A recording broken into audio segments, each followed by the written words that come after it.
આમ આદમી પાર્ટીના ખેડૂત નેતા રાજુ કરપડાએ હવે ભાજપ સરકારને ઓફર કરી છે અને એમણે એવું કહી દીધું છે કે જો પંજાબમાં અમે ખેડૂતોને વળતર ચૂકવી શકતા હોય, અસરગ્રસ્ત ખેડૂતોને સહાય આપી શકતા હોય, તો પછી ભાજપ ગુજરાતના ખેડૂતોને કેમ ના આપી શકે, અને જો ગુજરાતના ખેડૂતોને ભાજપ સરકાર ક્યાંક સહાય આપશે તો હું આજીવન ભાજપના વખાણ કરીશ। હવે કેમ આ વાત કરી છે તેમની વિગતે ચર્ચા કરીએ। નમસ્કાર, આપ જોઈ રહ્યા છો નિર્ભય ન્યૂઝ અને હું છું આપની સાથે રિદ્ધિ। થોડા દિવસ પહેલા ચોટીલાની અંદર ખેડૂત મહાસભાનું આયોજન કરવામાં આવ્યું હતું અને ત્યાં અરવિંદ કેજરીવાલ આવવાના હતા। તેઓ ગુજરાતમાં આવી પણ ગયા હતા, પણ ગુજરાતની અંદર ભારે વરસાદના કારણે જે આ સભા છે તે મોકૂફ રાખવામાં આવી। પરંતુ જ્યારે આ સભાનું આયોજન કરવામાં આવ્યું હતું અને તમામ ખેડૂતોને આ સભાની અંદર આવવા માટે આહવાન કરવામાં આવ્યું હતું, ત્યારે ક્યાંક ભાજપને પેટમાં દુખ્યું હોય તેવું લાગી રહ્યું હતું, કારણ કે જે ભરત બોગરા ભાજપના નેતા છે તેમણે એક સોશિયલ મીડિયામાં વિડીયો બનાવ્યો અને મૂક્યું કે અરવિંદ કેજરીવાલને ગુજરાતમાં આવવાનો સમય છે, પરંતુ પંજાબમાં જવાનો સમય નથી, કારણ કે પંજાબમાં ભારે વરસાદ આવ્યો હતો, ઠેર ઠેર પાણી ભરાઈ ગયા હતા, ખેડૂતોના જે ખેતરમાં પાક હતો એ ધોવાઈ ગયો હતો અને એ પછી જ્યારે અરવિંદ કેજરીવાલને આડે હાથ લેવાનું શરૂ કર્યું હતું ત્યારે હવે આ બધી જ બાબતે ગઈકાલે આપણે જોયું કે આમ આદમી પાર્ટીએ અત્યારે એક સહાયની જાહેરાત કરી છે કે પ્રતિ હેક્ટર જે ખેડૂત છે એમને જે આ તમામ વિસ્તારમાં એમને ક્યાંક પાકનું ધોવાણ થયું છે, નુકસાન ગયું છે, એમને 50,000 રૂપિયા આપવામાં આવશે। એટલે આ તમામ બાબત સામે આવી અને એ પછી એ પણ સામે આવ્યું કે હવે જે રાજુ કરપડા છે તેમણે ભરત બોગરાને પણ કહી દીધું છે, ભાજપ સરકારને પણ કહી દીધું છે કે અમે તો પંજાબની અંદર સહાય આપી છે, પણ તમે ગુજરાતના ખેડૂતોને ક્યારે આપશો? ગુજરાતમાં ભાજપ સરકાર છે તો સહાય તમારે પણ આપવી જોઈએ। જ્યારે જ્યારે ખેડૂતોને જરૂર પડે છે ત્યારે તમારે એમની સાથે ઊભું રહેવું પડે। અત્યારે સવાલ એ થઈ રહ્યો છે કે આપણે આખા ગુજરાતની પરિસ્થિતિની વાત કરીએ તો સૌથી વધારે અત્યારે ધ્યાન છે ગેડ પંથક ઉપર। કેટલા બધા ખેડૂતો એવા છે કે જેમના ખેતરો ધોવાઈ ગયા છે, ખેડૂતો પાક નુકસાન જે ગયું છે એમને સર્વેની માંગ કરે છે, ક્યાંક સહાયની માંગ કરે છે, તેમ છતાં ભાજપ સરકાર સાંભળતી નથી। જ્યારે સવાલ કોઈ પણ વિસ્તારનો કરવામાં આવે તો ત્યાંના ધારાસભ્ય છે, સાંસદ છે, ઉડાવ જવાબ આપી દે છે। એટલે હવે ક્યાંક એ લાગી રહ્યું છે કે આ બધું અત્યારે થઈ રહ્યું છે, પણ સવાલ એ છે કે ભાજપ સરકાર આપશે કે ખાલી દર વખતની જેમ આ સર્વે જ કરશે? સૌથી પહેલા તો રાજુ કરપડાને સાંભળીએ કે એમણે ભરત બોગરા અને એમની સાથે જે ભાજપ સરકાર છે તેમને શું કહ્યું છે। અત્યારે અતિવૃષ્ટિના કારણે, કુદરતી પ્રકોપના કારણે પંજાબ અને દિલ્હી જેવા વિસ્તારમાં ખૂબ જ ભયંકર પૂરની સ્થિતિ છે। પંજાબમાં ખેડૂતોએ પોતાનો જાનમાલ ગુમાવ્યો છે, ખેડૂતોએ પોતાના માલઢોરને સાચવવા મુશ્કેલ છે, ખેડૂતોનું ખૂબ મોટી તબાહી થઈ છે કુદરતી કોપના કારણે, અતિવૃષ્ટિની સ્થિતિ છે। એવા સમયે કેન્દ્ર સરકારે સંપૂર્ણ કાર્યક્રમો મુલતવી રાખીને પોતાનું ફોકસ રાહત અને બચાવ કામગીરી પર લગાડ્યું છે। દિલ્હીમાં પણ પૂરની સ્થિતિ છે।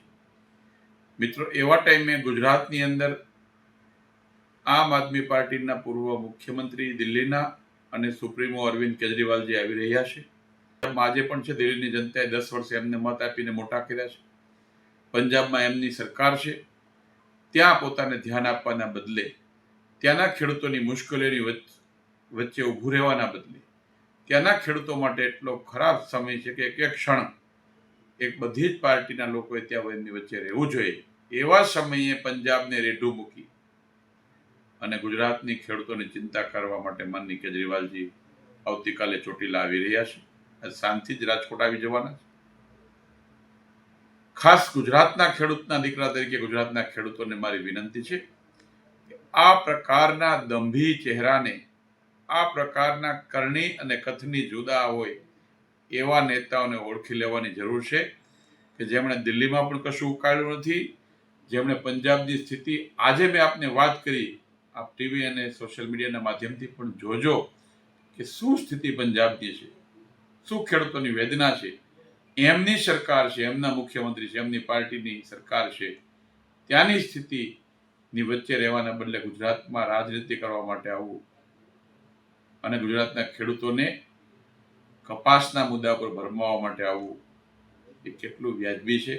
આવા નેતાઓને, આવા ચહેરાને ગુજરાતની જનતા ઓળખે જ છે, ઓળખી જશે। ખેડૂતોને પણ મારી વિનંતી છે કે આ પ્રકારના લોકોને ઓળખી લેજો।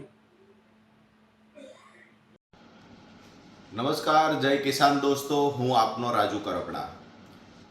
આજકાલ રાપર સહિત કચ્છના આજુબાજુના વિસ્તારમાં, રાધનપુર સહિત ઉત્તર ગુજરાતમાં અને ખાસ કરીને સૌરાષ્ટ્રના અમુક તાલુકાઓમાં અતિ ભારે વરસાદ થવાના કારણે ખેડૂતોને મોટા પ્રમાણમાં પાક નુકસાન થયું છે.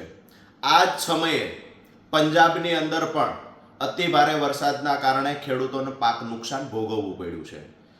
તો આ સમયે બંને જગ્યાએ જ્યારે ખેડૂતોને પાક નુકસાન થયું છે, ગુજરાતના સૌરાષ્ટ્ર, કચ્છ અને ઉત્તર ગુજરાતમાં અને સામે પંજાબમાં, તો પંજાબની આમ આદમી પાર્ટીની સરકારે આઝાદી પછી અત્યાર સુધીમાં કોઈએ ન ચૂકવું હોય એવડું મોટું વળતર ખેડૂતોને ચૂકવવાની જાહેરાત કરી છે. ખાસ કરીને પ્રતિ હેક્ટર 50,000 રૂપિયા અસરગ્રસ્ત ખેડૂતોને વળતર ચૂકવવાની જાહેરાત કરી છે આમ આદમી પાર્ટીની સરકારે. બીજી બાજુ ગુજરાતમાં પણ ઘણા બધા તાલુકાઓમાં પાક નુકસાન છે.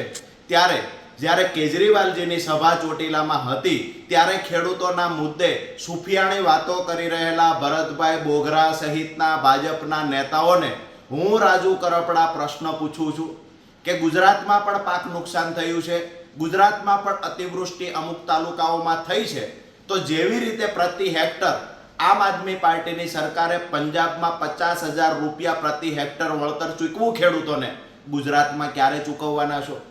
બીજી એક મહત્વની વાત, જો ભરતભાઈ બોઘરા ભાજપના નેતાઓને કહે, ભાજપના નેતાઓ ભાજપની સરકાર નક્કી કરે અને ખેડૂતોને પ્રતિ હેક્ટર આમ આદમી પાર્ટીની માફક જો 50,000 રૂપિયા વળતર ગુજરાતમાં ચૂકવે તો હું રાજુ કરપડા જીવીશ ત્યાં સુધી ભાજપના ગુણગાન ગાઈશ, ભાજપના વખાણ કરીશ. ખૂબ સરસ મજાની ઓફર છે. અમે પહેલા પણ કહેતા, આજ પણ કહું છું કે ખેડૂતોના મુદ્દે ક્યારે રાજનીતિ કરવાની નથી. જો ભાજપ સરકાર પંજાબમાં આમ આદમી પાર્ટીની સરકારે ચૂકવું એ મુજબનું વળતર ચૂકવશે ગુજરાતમાં, તો હું રાજુ કરપડા કાયમ માટે વખાણ કરીશ. અન્યથા ભાજપના નેતાઓએ ખેડૂતોના મુદ્દે બોલવાનો કોઈ અધિકાર નથી. ખેડૂતોના મુદ્દે ક્યારે નિર્ણય લઈ ના શકતા હોય તો ખેડૂતોના મુદ્દે બોલવું પણ ના જોઈએ. આભાર. જય કિસાન. હવે આમ આદમી પાર્ટીના ખેડૂત નેતા રાજુ કરપડાએ ભાજપ સરકારને પણ કહી દીધું છે કે તમે એક વખત સર્વે કરો, સહાય ચૂકો તો તમને ખબર પડે કઈ રીતે આ બધું થાય છે. વાત જ્યારે બીજા રાજ્યની આવે છે ત્યારે બધાએ કરવાની હોય છે, પણ જ્યારે ગુજરાત ઉપર આવે છે ત્યારે કોઈ નેતા બોલતા નથી. જ્યારે ખેડૂતોને એવું હોય છે કે જ્યારે સરકારને અમે અહીંયા સુધી પહોંચાડી છે, અમે મત આપ્યા છે, ભાજપના નેતાઓને અહીંયા બેસાડ્યા છે, તો સ્વાભાવિક છે કે એ લોકો પણ એક આશા રાખતા હોય કે જ્યારે અમને જરૂર પડે ત્યારે અમારી સાથે ઉભા રહે. પણ હવે એ જોવાનું છે કે આ ચોમાસાની અંદર ઘણા બધા ખેડૂતો એવા છે, સૌરાષ્ટ્ર બાજુ જઈએ તો ઘેડ પંથકના ખેડૂતો સહાય માટે માંગ કરી રહ્યા છે, ઉત્તર ગુજરાતમાં જઈએ તો બનાસકાંઠાના જે ખેડૂતો છે એ માંગ કરી રહ્યા છે. પણ આ બધાની ઉપર ધ્યાન કોણ આપશે તે સવાલ છે. રાજુ કરપડાએ જે ભાજપ સરકારને ઓફર કરી છે તેમને લઈ આપ શું માનો છો? કમેન્ટ કરીને ચોક્કસથી જણાવજો. સાથે જ અમારી નિર્ભય ન્યૂઝ ચેનલને લાઇક, શેર અને સબસ્ક્રાઇબ કરવાનું ભૂલશો નહીં. નમસ્કાર.